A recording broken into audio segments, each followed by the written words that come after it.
All right. So I wanted to address a lot of people ask questions. Well, why in the world would they want to fix Super Bowls or control sporting events or all these types of things? When you live in a system where there's what I call the controllers, it's a controlling group of people, and it's not even 1% of the population. It's a fraction of 1% of the population controls billions of other people's lives. And these people, rich people, kings and queens, now bankers and all these people, are always vulnerable to mass riots. They are always vulnerable to the mob people, the mob of other people rising up and putting them down, taking their stuff, killing them, wiping them off the face of the earth, their bloodlines, all these things. So they have developed an extravagant and intricate system of control.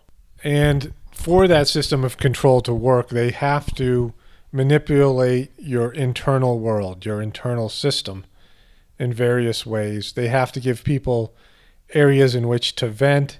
They have to distract people.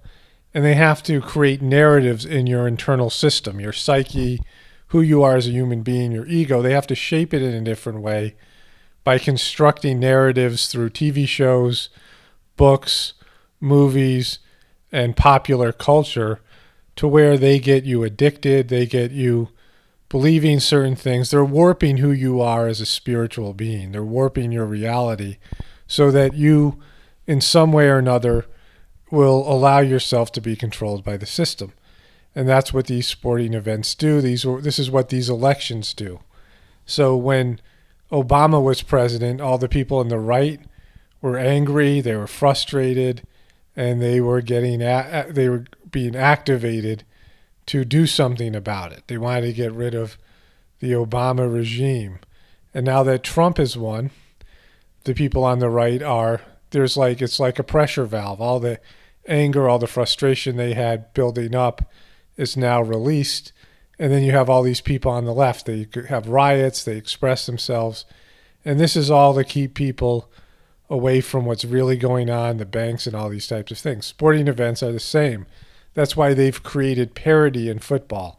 They don't want dynasties. You could say that the Patriots are sort of a dynasty, and yet they never have won back-to-back Super Bowls.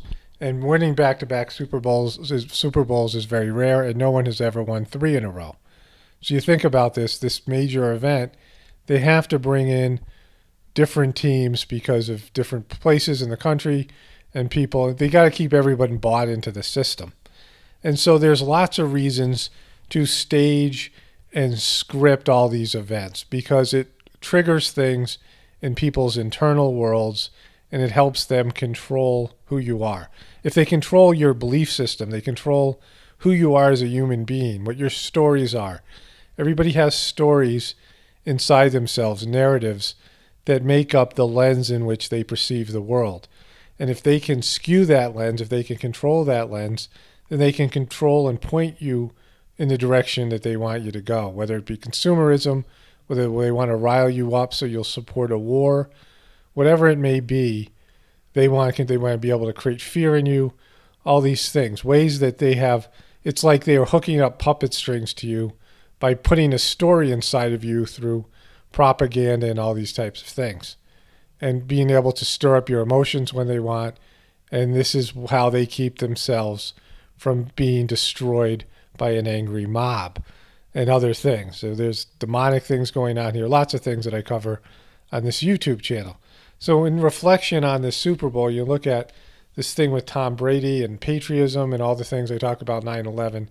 There were certain things that seem a little bit too, they just don't seem coincidental. Like I made the example of when the Raiders played the Patriots in 2001 after 9/11 in the AFC Championship game, Tom Brady fumbled the ball. But they ruled that he was passing the ball, that his arm was moving forward, and everybody looking at the replay could clearly see that wasn't the case. There's almost no time left. And then he made a few plays, the team made a few plays, they kicked a field goal, they beat the Raiders, and the Raiders were bitter ever since. And then you had in this Super Bowl where the key play was Matt Ryan being fumbling after he got sacked in a very similar play. His arm was just about to come forward, just like Tom Brady's, but instead of ruling it a incomplete pass like they did with Brady, they ruled it a fumble, and that changed the course of the game. That was the significant play that if that play doesn't happen, the Patriots don't win. And so there was the fact that this guy, Roger Goodell, who has been allegedly harassing Brady and the Patriot organization, and the Patriot fans hate him, had to get up and give a congratulations speech to this guy Kraft, who people are saying is a Freemason connected to all these things. And Kraft was completely hating on this guy, and they were booing Roger Goodell through this whole period of time. So he had to get his humiliation. With the Illuminati, humiliation is a big part of this. You want to make it into the club, you got to deal with some humiliation. And so we see these things happening time and time again. And to have a system of control, you have a bunch of people who are control freaks because they're worried about the most dangerous thing on this planet, and that's the other human beings that inhabit it with them. They have trillions of dollars in resources, and if the mob rises up, then they'll lose everything. And so this is their constant fear. I've talked about that in other videos, whatever you want to call them, Illuminati, whatever it is. This is a thing that happens when you have a small group of people controlling a large group of people. And they control every aspect of your lives, including your sporting events, the outcomes to all these things. I think most people can see this. All right, so these are just a few thoughts. Everybody have a wonderful night.